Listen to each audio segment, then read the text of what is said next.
Good day and greetings. Good day and greetings, kings and queens. Good day and greetings on this, let's say, thriving Thursday. Good day and greetings, kings and queens, on this thriving Thursday.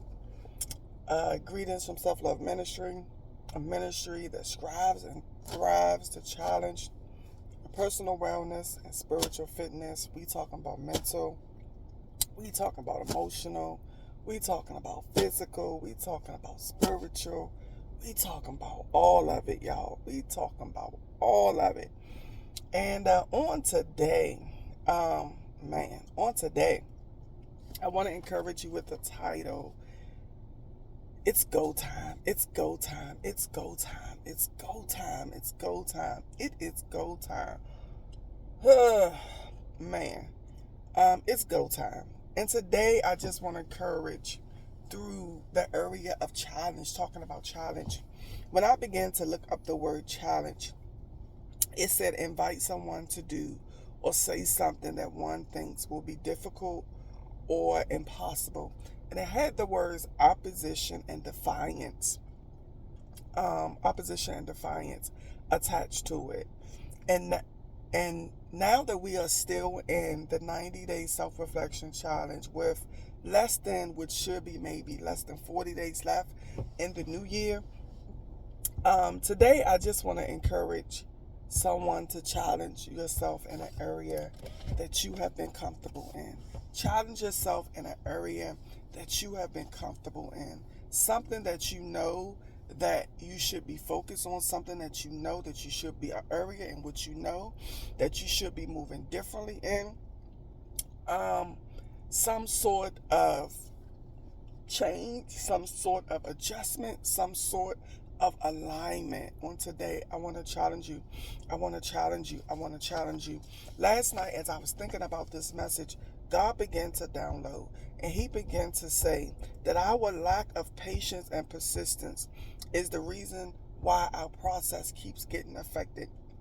Our lack of patience, our lack of persistence is the reason why our process keep getting affected. We want it quick. We want it now. We want it suddenly, and it doesn't always come that way. Sometimes God will allow us to sit in it, and we don't even know how long. That's the patience. We don't know how long, but if we stop thinking about how long and we start thinking about the level of wisdom, the levels of lesson, and the level of growth and self development, even maturity that is attached to the thing that we are in, you will lose track of time, and you'll become motivated and gain confidence in yourself through the positive things. The Holy Spirit also began to download in me last night these things, that it will always, okay.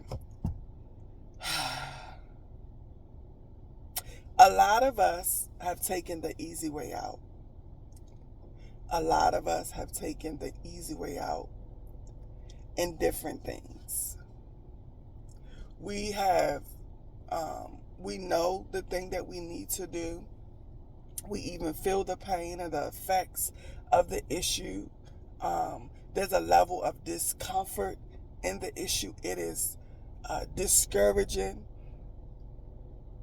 But instead of dedicating the level of effort and the level of commitment that it takes to completely deal with that thing, we take the easy way out.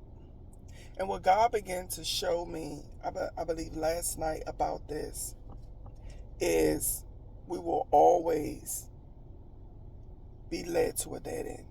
We will always be led to a dead end. And then this morning, I began to think about the person that is taking the easy way out, and it just seems like a merry-go-round. A merry-go-round. 1 minute you're good, 1 minute you're happy, 1 minute you're up, but the next you're all the way back to square one. And you've been doing that all of your life, most of your life, some of your life, And you've built a level of comfort there to think that that's all that's meant for you, that's all assigned to your life. And there is more on today. As I said, our lack of patience and persistence is the reason why our process keep getting affected. And I want to inspire someone on this morning that it's go time. That it's go time. Thank you, Holy Spirit. It is time for a do-over. It is time for a do-over. It is time for a do-over. It is time to say, you know what? I'm going to beat this thing. I'm going to commit to this thing. I don't care what it takes. I am going to make baby steps with this thing. I am going to allow God to discern and direct my steps. I am going to find a new support system. I am going to do whatever I need to do to come about this thing, because I've been here so long and it don't feel good. So why not? Why not? So I want to challenge you, someone, before we even enter 2026, it's go time. It's go time. Step into your do-over. Step into your do-over. Step into your do-over. Closing this video, and I always like to share stuff about myself, because some people connect when they know that you have felt the same thing, you have been through the same thing, that you can understand. And I want to share this about myself. In videos prior, somewhere in the month of August, I shared how on August 16th, I was dealing with a lot. I was feeling a lot of heaviness. And I was just like, God, like I just need some of this stuff lifted off of me. Like, God, I just seriously need some of this stuff lifted off of me. And I laid in my bed and I cried, and I just cried. I probably cried myself to sleep. And I cried.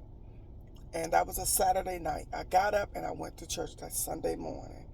I'll never forget, it was 8 o'clock service. It was less than 24 hours. And I went to church that Sunday, 8 o'clock service, which I normally don't even go. Or maybe I was serving all day.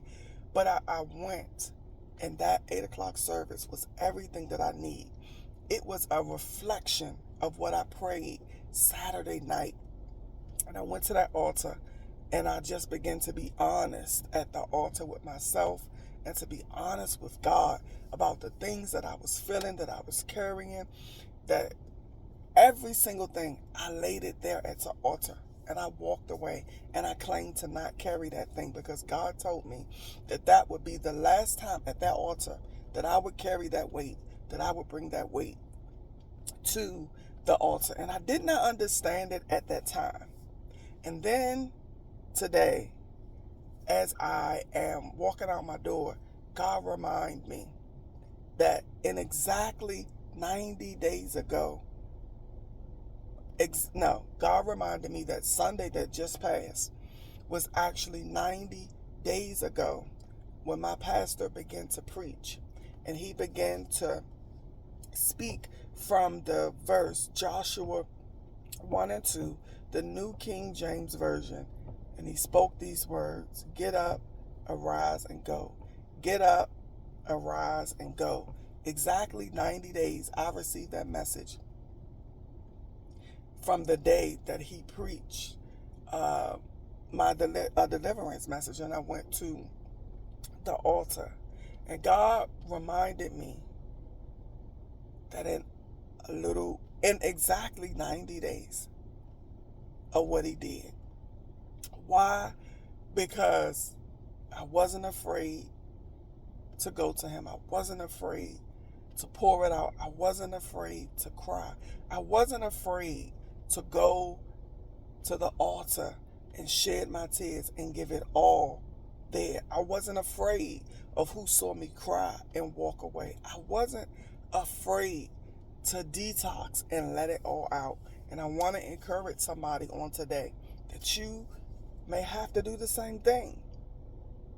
You may have to do the very same thing. Stop being ashamed. Stop being scared. Do what you need to do to feel better. Be transparent with God. Talk to him like he's your best friend.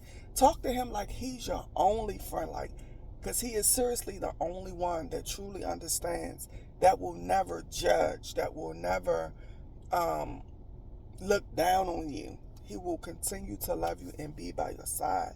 So I wanted to share that because sometimes people need a source of connection.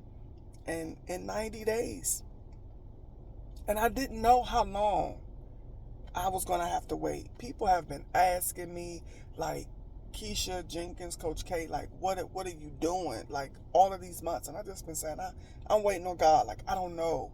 I've been seeing little assignments and I've been rolling with those, but major things like my ministry and things like that, I didn't know. And I was honest to say, I didn't know. And on Sunday, November the 16th, God used my pastor when he said, get up, arise, and go, because I needed confirmation. And God showed me some things in a dream this past Sunday night. So God he will do it. He will do it. He will do it. Be transparent with him. Be vulnerable with him. Do not be ashamed to even let other people see you pour out and cry. Because here's why. They are going through things too. There are a lot of people that are hiding their pain. There are a lot of people that are suffering in silence. And when you can be the one in the correct space, in a respectful space, just give it all to God. You may encourage somebody else to do the same thing. And now that chain and that system is built to build a support system to help each and every one of us let go.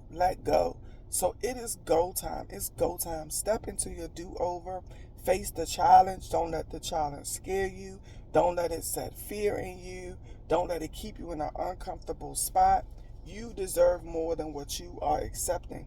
And also understand this. Thank you, Holy Spirit. There are going to be some people that you are going to have to leave behind. There are going to be some people that you are going to leave behind. Not all of that is permanent. Not all of it is permanent. But pray and ask God that when he gets you to the place that you should be, that he begins to show you who should be brought back in your space and who should not. Who should be brought back in your space and who should not. Because there are boundaries and standards that we must build even through this spiritual journey, so that we don't continue to get tempted back into the very thing that we are continuing trying to build discipline to stay out of and grow above.